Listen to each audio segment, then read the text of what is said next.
Bonjour chers amis internautes de Seguima Vision Multimédia, la chaîne 100% littérature. Alors aujourd'hui, pour ce nouveau numéro de votre émission Élite Terrain, c'est avec un grand plaisir que nous nous retrouvons chez un monsieur qui n'est plus à présenter, qui incontestablement fait partie de l'élite de la littérature sénégalaise. Je vous nomme monsieur Abdoulaye Fodé Ndione. Bonjour Fodé. Bonjour, merci beaucoup. Voilà, donc comme nous le savons tous, monsieur Fodé Ndione est un écrivain, poète, nouvelliste et romancier. Il est également le directeur de la maison d'édition Abyss. Il est aussi le président de l'Union des écrivains d'Afrique et d'Asie. Il est aussi commissaire général du 3e Salon international des livres de Dakar de l'année dernière. Il est aussi fondateur du Festival international du livre de Dakar, Philippe, qui a bouclé sa 2e édition en juillet dernier. N'est-ce pas, Fodé? Oui. Merci beaucoup. Merci d'être venu, de prendre votre temps pour une entrevue. Je vous en remercie. Et je dirais d'emblée que c'est quelque chose d'extraordinaire et d'intéressant de pouvoir se démultiplier dans ce domaine qui est la culture et la littérature. En tout cas, merci d'être là. Et c'est vrai que je suis un acteur de la littérature et de l'édition depuis quelques années déjà. Parce que j'ai été formé d'abord en management de projet qui ne parlait pas de livres, qui parlait de l'évolution d'un projet et de son impact. En plus, j'avais commencé avant d'être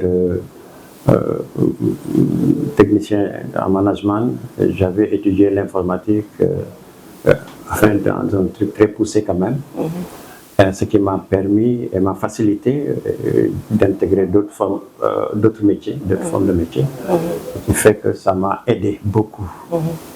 Quand j'ai commencé vraiment à faire de l'édition, comme vous l'avez dit tout à l'heure, d'avoir eu des bourses, parce que j'ai commencé dans l'édition, je n'avais aucune formation, parce qu'il y avait un amour pour le livre qui était là, qui me poussait vraiment à regarder ça sans comprendre. Mais quand nous avions créé la MAPI, c'est le lieu de saluer aussi à M. Amadou Lamine Sall, qu'on ne présente plus aussi, un grand monsieur de la littérature sénégalaise. Tout à fait. Quand nous avions commencé la MAPI, je m'occupais de l'édition. Lui, c'était les grandes conférences et vraiment les autres activités autour du livre et de la littérature. Alors, c'est comme ça que je suis allé par une bourse de l'OIF. J'ai commencé à apprendre l'édition. Et j'ai commencé avec l'Agence de la francophonie. Et successivement, j'ai eu, je crois, cette bourse, je l'ai eu 12 fois dans ma vie, ce qui m'a permis de faire le circuit éditorial, c'est-à-dire que la chaîne du livre. Depuis la réception des manuscrits jusqu'au point de vente. Donc j'ai eu la chance d'étudier vraiment ce phasage-là dans l'édition. Bon, j'avais aussi un amour pour les lettres, pour l'écriture. Je crois que c'est ce qui m'a fait rencontrer Amadou Lamine Sall, parce que je ne le connaissais pas avant quand je faisais ma poésie, parce que j'écrivais tout le temps, mais je ne savais même pas ce que je faisais quelque part. Je me disais dans ma tête c'était de la poésie, mais il fallait que les autres qui sont en face de moi me disent simplement que vous êtes un apprenti déjà. Ça c'était déjà beaucoup pour moi. Et quand je l'ai rencontré, Amadou Lamine Sall, et que nous parlions de poésie, c'est là où j'ai compris que quelques efforts, cela pourrait me mettre sur une piste de poésie. Et voilà, je l'ai rencontré. Et quand j'ai eu ses premiers ouvrages à lire, je me disais comment une personne peut écrire comme ça, parce que sa poésie est tellement énorme. On a l'impression, quand on lit Lamine, qu'il a tout écrit.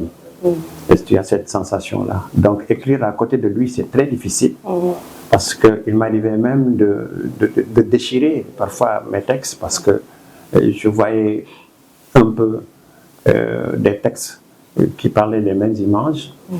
Alors moi, comme il y avait l'exigence, je voulais pas, voilà, je voulais faire mon chemin dans la poésie.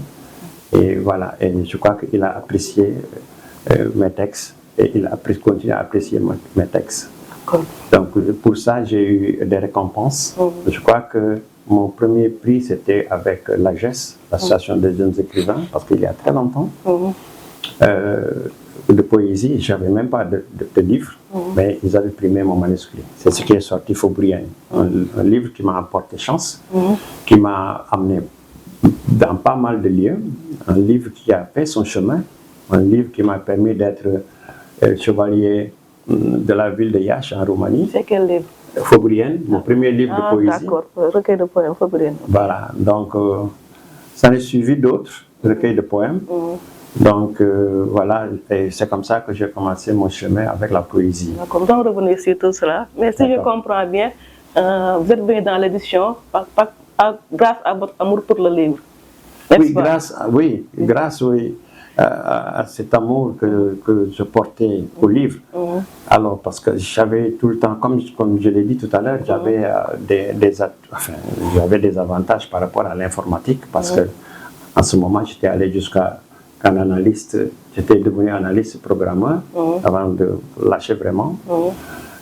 Donc, j'avais des possibilités avec l'informatique. Ce qui fait que moi, quand je devais même faire le 3e niveau de l'infographie en Tunisie, je n'ai pas fait le 1er niveau ni le 2e niveau. C'est l'informatique qui m'a aidé pour passer directement au 3e niveau, pour retrouver déjà les gens qui étaient dans ce... Voilà, donc l'édition c'est comme ça. Je l'ai commencé à travers la Maison africaine de la poésie internationale. Et j'ai fait beaucoup d'apprentissage parce que c'est un métier qu'il faut... On peut rentrer dans l'édition quand on veut, mais il faut juste apprendre. C'est ça. Je crois que c'est valable pour tous les métiers du monde.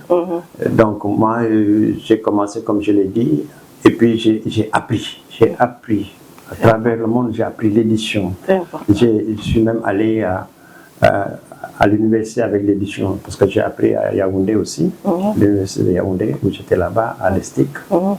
C'est le correspondant du CECI ici, où j'ai appris l'édition là-bas, communication et négociation. Donc, pour dire simplement que l'édition est centrale à moi et me donne beaucoup de satisfaction.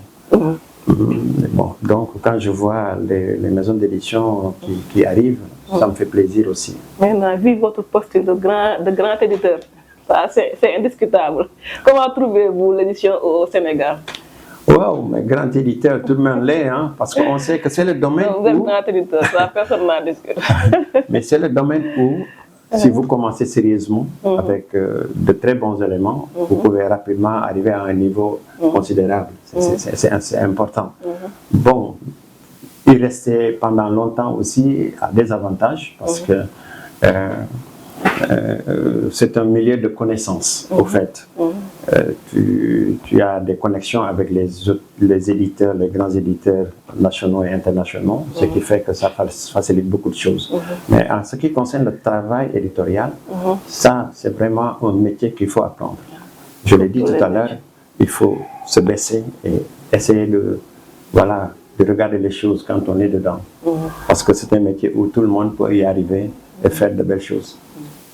Donc, quels sont les problèmes que vous rencontrez généralement en tant que maison d'édition, les défis à relever et autres? En tant que maison d'édition, c'est une question très intéressante. Par rapport à l'État, est-ce que l'État vous appuie dans ce domaine aussi? Oui, l'État appuie, mais ce n'est pas assez conséquent. Mais déjà, il y a une politique qui était là depuis, je pense, Abdou Diouf, qui avait commencé à aider l'édition. Même si les montants étaient modestes, mais ce geste de vouloir aider l'édition sénégalaise, et ce geste est vraiment très important. Donc ça a continué comme ça. Quand Abdoulaye Wade est arrivé, il a jugé nécessaire d'augmenter ce fonds parce que il nous faut développer l'industrie du livre. Et pour développer l'industrie du livre, nous avons besoin de stratégies et d'appui institutionnel pour pouvoir y arriver. Parce que l'édition, c'est un secteur pas facile, très difficile, qui demande beaucoup d'argent, parce que l'éditeur doit avoir beaucoup d'argent pour pouvoir faire ses projets éditoriaux à l'intérieur de la maison d'édition. Donc, pour répondre à la question, est-ce que l'État aide à la maison, mais l'État aide timidement. Quand je dis timidement, c'est par rapport au montant souvent qui est alloué par rapport aux éditeurs. Parce que si vous voyez maintenant cette courbe-là, qui est ascendante, parce que simplement les maisons d'édition se créent. Les gens arrivent dans ce métier-là par amour, d'autres par business simplement, parce que c'est une entreprise commerciale aussi. Donc il y a toute forme d'intéressement par rapport à ça, que les gens y arrivent avec des options différentes. Donc l'édition au Sénégal doit être beaucoup plus soutenue financièrement. Je crois que depuis, c'est seulement le ministère de la Culture, avec ses différentes appellations, qui ont aidé. Mais je crois que le ministère de l'Éducation aussi ne devrait pas rester en arrière pour soutenir encore les éditeurs. Je pense que avec ces nouvelles autorités qui arrivent, bon, on verra des horizons beaucoup plus éclaircis. Mais actuellement, le ministère de la Culture actuel doit aussi repenser aussi pour augmenter l'enveloppe destinée aux éditeurs. Mais si je me trompe, vous faites partie de l'association des éditeurs ou bien des écrivains. On en reviendra de façon plus large, mais est-ce que cette association fait quelque chose pour un peu booster l'État, mettre la pression à l'État? L'association des éditeurs. En tant que tel, le rôle pour un peu mettre la main sur la chose. Si je me rappelle, que c'était depuis la création de l'association, ça date déjà depuis 1999, l'association des éditeurs du Sénégal. Et Madame Antoinette Palkoria qui est arrivée. Et maintenant, nous avons Madame Amina Tassi. Mais depuis sa création, l'association n'a jamais baissé les bras par rapport à d'abord le livre scolaire. Je reviens sur le livre scolaire. Parce que, vous savez, dans un pays, l'édition scolaire a une importance telle que on devrait y associer tous les éditeurs. Parce que c'est seulement ces fonds-là qui permettent à l'édition vraiment de décoller et de pouvoir laisser à l'entrepreneur éditorial des marges de manœuvre. Parce que c'est très important l'argent, parce que c'est pas souvent l'argent qu'on met dans la poche, mais c'est l'argent qu'on investit pour d'abord faire produire d'abord de bons textes. Parce que l'éditeur aussi a sa charge et a ses prérogatives aussi.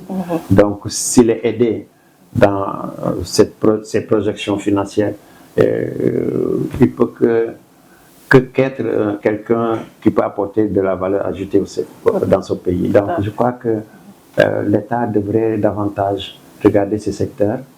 Quand je parle de l'État, je commence par le président de la République.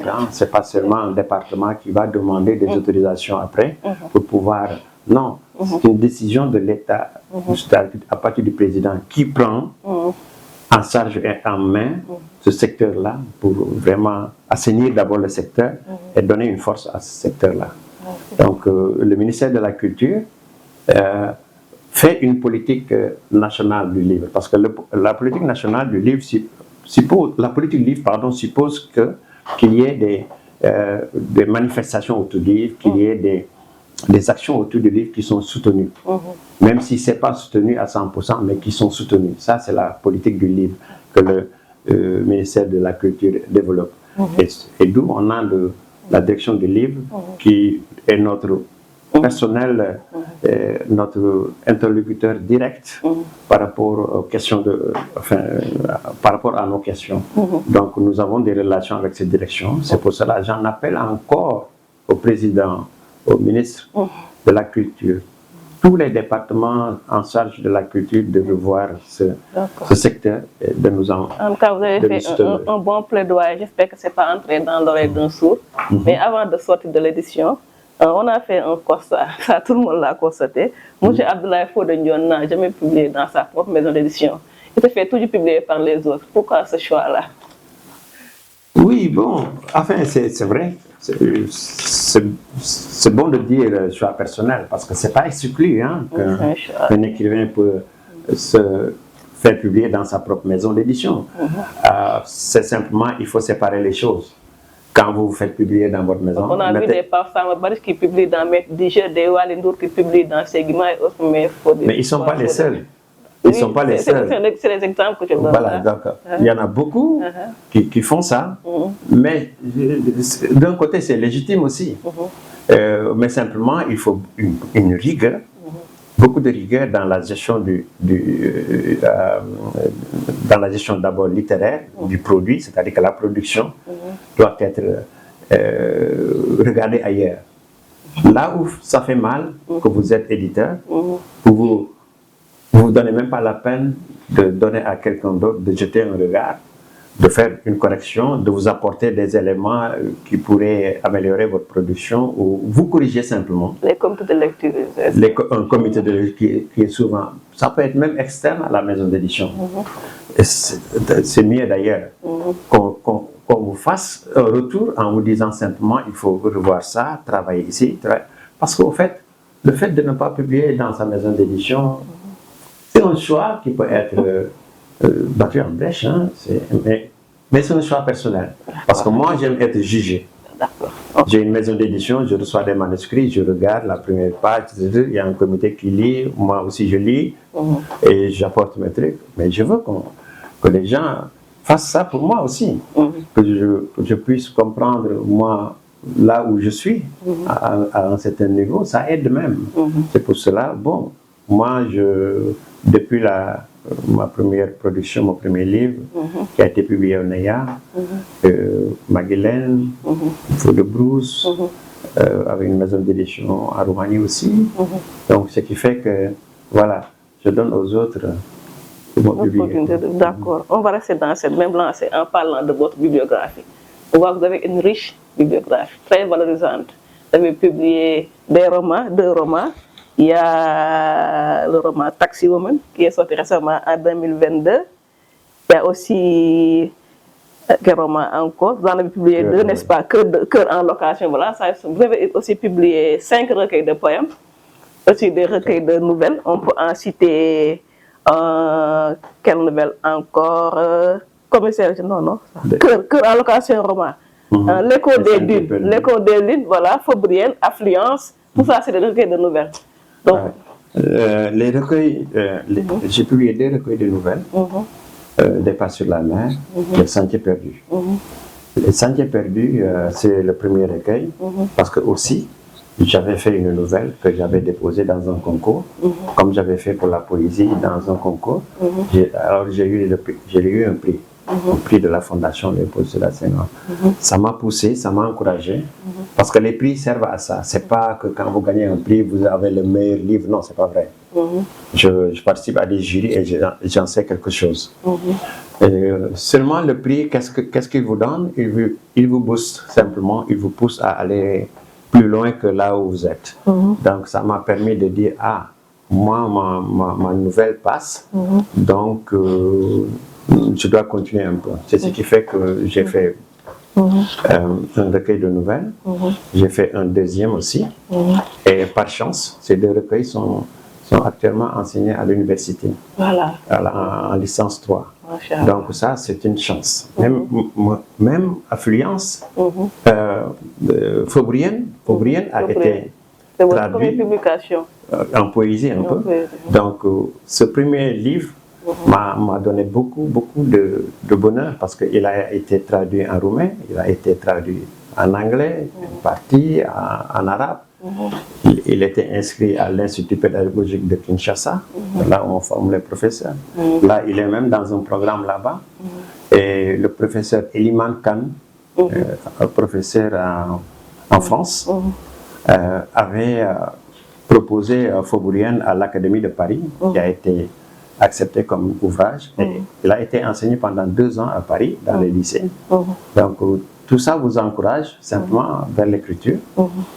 Voilà. Mes autres titres aussi, mes autres ouvrages, le premier roman aussi a été finaliste au prix Ivoire en 2019. Ça booste, ça encourage. Alors je me suis dit, il faut un deuxième roman. C'est là où j'ai fait Taxi Woman. Voilà, qui a des promesses de traduction. Bon, mais je ne pourrais pas en parler maintenant. Maintenant, en tant que grand écrivain et poète confirmé, un poète confirmé, ça je le répète, comment trouvez-vous la production littéraire au Sénégal, surtout avec les jeunes poètes qui émergent de partout? Il y a tellement de recueils de poèmes qu'on voit. Est-ce que c'est réellement de la poésie que vous voyez actuellement? Oui, il y a de la poésie. Hein? Il y a beaucoup de poésie. Même dans les romans, il y a de très bons romans. Il y a des jeunes. Peut-être que si on met le système entonnoir, on aura pas beaucoup, pas très... Enfin, parce que j'aime pas juger les autres, moi. On n'aura pas beaucoup vraiment de... Mais en tant qu'éditeur, quand vous avez votre nom, mais en tant qu'éditeur, là, oui. Mais en tant qu'auteur, oui, j'aime pas trop parler, sinon, juger les autres, j'aime pas trop juger les autres. Parce qu'en poésie, c'est un domaine où il faut beaucoup de temps, beaucoup de travail pour arriver à un certain niveau. Ça, c'est obligatoire. On ne peut pas se réveiller et dire, écoute, moi je vais aller écrire un poème. Ça, c'est grave. Mais parce que le problème arrive là où vous ne l'entendez pas. Là où vous ne l'attendez pas. Et là, vous avez l'inspiration et le poème sort. Bon. Mais parfois aussi, il y a des gens qui ont un don, simplement, de poète. Et parmi les jeunes, il y en a beaucoup quand même, qui sont très... je ne veux pas en citer parce que je risque d'en frustrer d'autres. Mais ce qui est sûr, qu'il y a une production poétique ici qui est vraiment... Au niveau des romans, c'est plus large. Parce qu'on a beaucoup de talents là-bas aussi. Mais aussi des talents qui doivent travailler encore davantage. Bon, poésie, personne n'est grand là-bas, à part que, comment je peux l'expliquer, il y a des grands, c'est vrai, il y a des grands. Dans notre pays ici, il y a des très grands, Amadou Lamine Sall et autres. Mais ce que je pourrais dire simplement, c'est un domaine très difficile. Un domaine très difficile qui demande beaucoup de travail. Moi, je suis rentré le mois passé du Cameroun, où j'étais invité d'honneur du Festival international de poésie. Alors, j'ai rencontré aussi des poètes camerounais qui sont magnifiques, extraordinaires. Et à chaque fois que j'ai une sortie comme ça, pour la poésie, je découvre des talents et je me dis, mais écoute, Abdoulaye, tu dois travailler davantage. J'ai ce sentiment-là tout le temps, ce qui fait qu'on n'est jamais satisfait de ce qu'on fait. On veut tout le temps pousser, ce sont les autres qui vous disent ça. Maintenant, M. Paul Dion, comme je l'ai dit tout à l'heure, fait partie de l'association des écrivains du Sénégal. Donc, comment consentez-vous cette association après le départ de Feu Aline Badara Beye, que Dieu ait pitié de son âme? Est-ce que vous pensez qu'elle pourra continuer à avoir une mainmise sur, avoir cette ampleur sur le plan international qu'elle a toujours eu après la disparition d'Aline Badara Beye? Oui, c'est une question qui nous ramène encore quelques mois, 2 mois peut-être, vers cette triste nouvelle, cette disparition d'Aline Badara Beye, qui nous a tous affectés, hein, ici et ailleurs aussi, qui a été vraiment, je ne sais pas, quelque chose qui était vraiment tellurique en termes de sensations. Ce qui fait que parce que Aline Badara Beye était l'ami de tout le monde. Chacun ou chaque personne, que ce soit les gens de l'association ou même ailleurs de la société, chaque personne peut dire quelque chose sur Aline Badara Beye en pensant que c'était lui seul ou elle seule, son ami, voilà. Ce qui fait qu'Aline Badara Beye était un monsieur multidimensionnel qui a beaucoup donné à la littérature et à la culture au Sénégal. Donc, c'est son parti. Mais lui, il est resté longtemps parce qu'il avait des choses à développer. Il a beaucoup duré là-bas et il a apporté beaucoup de choses. Donc, sa disparition, c'est vrai, ça a créé un creux, quoi, au niveau de l'association des écrivains, mais je pense que son héritage sera bien géré, parce qu'il y a des personnes qui sont là, qui sont prêtes à relever ce défi-là, et je pense qu'il sera relevé. On l'espère bien. Ouais. On l'espère bien. En tout cas, je pense qu'on a beaucoup appris aujourd'hui. Je sais qu'on ne peut pas tout dire dans une seule émission, mais on a quand même eu le maximum possible. Vous avez été très généreux dans vos pensées, voilà, en parole, comme je l'ai dit au début. Donc, on est satisfait. Donc, on juste demande de dire un petit mot sur Segima, le groupe Segima de manière générale, les éditions Segima, notre chaîne YouTube qu'on vient de mettre en place, Segima Vision Multimédia. Comment vous trouvez Segima et le travail qu'il est en train de faire dans le domaine de la littérature sénégalaise? Oui, c'est comme vous l'avez dit, Segima, je réserve Segima pour la dernière partie, mais il faut que je parle un peu de Philippe. Philippe, parce que ça c'est un oubli.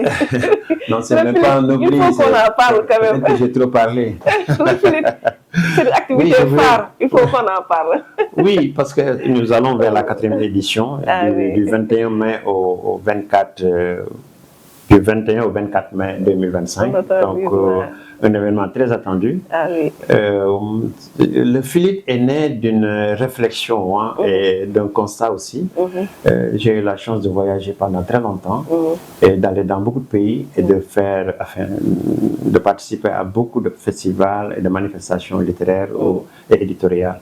Alors, à chaque fois que je suis invité dans un festival, c'est comme si c'est un remake. C'est-à-dire on prend quelque chose du Sénégal, on le met en Gambie, la même chose, on met ça en...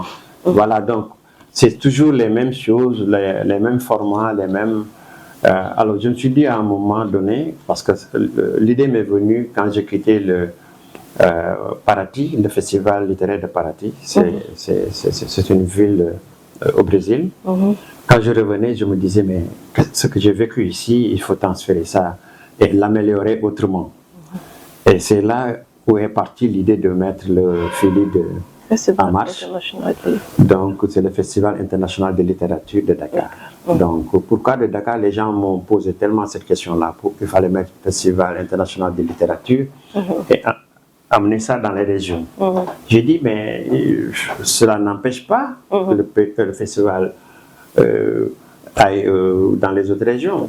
Donc, il faut simplement que ces programmes soient des programmes par secteur et qui se regroupent autour de la période du festival. Donc ce festival, c'est un grand moment de rencontre, d'abord par les écrivains qui sont à l'étranger, qui viennent avec les écrivains de la place pour discuter des thèmes.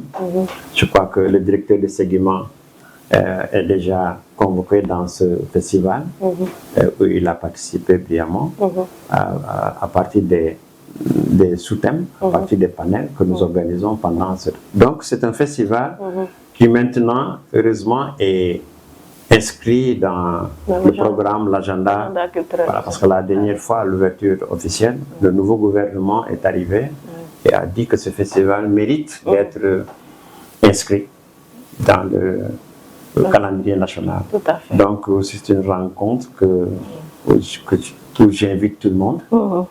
Parce que les étudiants, on a des prix aussi qu'on va lancer demain d'ailleurs. C'est demain l'ouverture des prix. Donc l'année passée, on a amené une innovation en créant le prix scolaire où on avait pris 2 établissements, les cours Sainte-Marie et le lycée John Fitzgerald Kennedy, qui ont compétit et il y a eu 2 au cours Sainte-Marie et 2 au lycée qui ont eu le prix. En tout cas, c'est un programme que vraiment qui me tient à cœur. Je pense que le Philippe, et où beaucoup de gens encouragent aussi pour que ce projet-là aille de loin. En tout cas, c'est un projet qui a vraiment réussi. On voudrait juste savoir comment vous avez fait pour asseoir toute cette réussite-là. Parce qu'on a bouclé 3 éditions, on a vu que ça a vraiment réussi, ça a cartonné avec les... Oui, mais parce que là... C'était pas évident quand même. Oui, ça c'est vrai. Parce que simplement, je suis allé parler avec les gens, leur expliquer le projet. Parce que tout à l'heure, j'ai parlé de quelque chose d'innovant. C'est ça, les gens ont besoin de voir autre chose. Et avec ce festival-là, on a créé cette ce milieu de partage avec les écrivains de renommée qui arrivent et les écrivains sénégalais qui sont aussi des écrivains très talentueux et des écrivains internationaux aussi. Donc c'est cet assemblage-là qui fait que, parce que le Philippe, il n'y a pas, l'esprit ce n'est pas de venir et de dire faites ça, non. Venez faire vos choses, c'est un peu comme ça. Vous venez et vous faites ce que vous voulez ensemble. C'est un peu l'esprit. Et l'organisation des prix, comment ça se passe exactement? Oui, l'organisation des prix, on a, les 2 premières années, nous avions 2 prix. Annette Mbaye Derneville, qui était réservé uniquement aux poétesses, et le prix Cheikh Hamidou Kane. Parce qu'avant de mettre ces prix-là en pratique, nous avons rencontré ces 2 sommités qui nous ont dit, écoutez, c'est nous qui sommes vraiment contents d'être choisis comme parrains, mais c'était l'inverse, c'est nous qui étions vraiment très contents de tout ça. Alors, on a développé les 2 prix, la première édition, la deuxième. La troisième, nous avions jugé qu'il nous fallait un prix national des romans sénégalais, du roman sénégalais. C'est là où on a pris un parrain, Senghor, Abdoulaye Racine Senghor, le prix Abdoulaye Racine Senghor que nous développons aussi, qui récompense un écrivain sénégalais. Alors, l'innovation cette année, nous avons cassé le prix parce que nous avions créé une exclusivité des femmes pour le prix Annette Mbaye Derneville. On a enlevé ça parce que la présidente du jury, Isabelle Courteau, une Canadienne, nous a dit, m'a dit Abdoulaye, il faut ouvrir ça. Donc les hommes et les femmes vont compétir cette année. C'est ça qui est normal. Voilà. On nous a reproché ça. Ah oui. Voilà. Mais ce qui s'y ajoute, ce sont les prix scolaires que nous développons aussi. Mais les prix, on des jurys. Si je prends le jury Annette Mbaye Derneville, pardon, le jury Cheikh Hamidou Kane, le jury Abdoulaye Racine et les jurys des scolaires, on tourne vers 15 personnes. Donc c'est une grande équipe, un jury consciencieux et qui vraiment avec des gens très pour compétents. Le prix des romans, j'ai une doléance qui me vient des éditeurs et des écrivains en même temps. Pourquoi ne pas faire un classement premier, deuxième et troisième prix? Pourquoi seulement un seul prix? Les prix sont chers dans une organisation. On peut donner la chance à tout le monde. Oui, mais non, on dit les nominés. On dit toujours les 3 nominés. Chaque fois on dit il y a 3 nominés. Mais là on ne donne pas le classement. Mais au dernier jour, on dit le lauréat ou la lauréate. Moi, je pense qu'on travaille sur cette option-là de faire 3 personnes en finale et de sortir une seule personne. Donc moi je pense que, parce qu'on ne peut pas donner les prix comme ça gratuitement, parce qu'on a commencé avec des prix de 1,5 million. La deuxième année, nous avions fait 1,5 million les prix aussi. La troisième année, ce qui s'est passé avec la Covid qui est passée, avec les changements de gouvernement, avec les trucs, c'était très difficile d'organiser la 3e édition. C'est ce qui nous a fait diminuer un peu les montants des prix, parce que on a 5 prix à donner. 3 majeurs et 2 scolaires. Ce qui fait que c'est un budget quand même. C'est un budget, c'est pas évident.